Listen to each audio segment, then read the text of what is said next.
This is kind of when I truly started to believe in myself and the things that I was seeing. So, as I was falling asleep in between the sleep state, I had a vision that there were two young ladies coming out of a nightclub and they were going to their car, but one of the young ladies, her boyfriend was stalking them outside of the club. So as they were coming out, he came up and he approached and confronted the two ladies.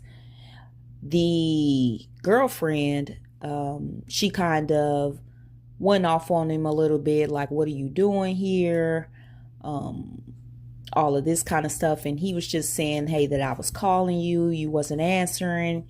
And she was saying, well, I was out. Like, I didn't hear my phone and all of this stuff. And as they're going back and forth, he pulls out a gun and they see the gun and they both are like, oh shit. So they take off to their car and they get to the car and they kind of struggle a little bit, in shock, but they get in the car and the boyfriend comes over to the driver's side to where the girlfriend was and he begins to bang on the window and pull at the car door, and he stepped back and she was like, no, no, no, and the gun went off and he unalived her.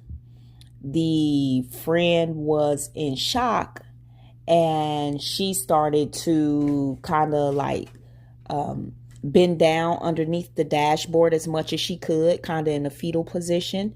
And she was begging for her life and she was screaming and crying for him to please not to do this. And he opened up the door and kind of taunted her for a little bit and made her get out the car and get on her knees. And so she begged on her knees. And then he took the weapon and he unalived her too. The crazy part about it though was I believe that this was in a city probably not too far, somewhere in the Midwest. I feel like this could have even been in the city or the area that I live in. I did a video on this last year when it actually happened, and I put it on my TikTok that I had at the time. And I just wasn't sure at that time, but as time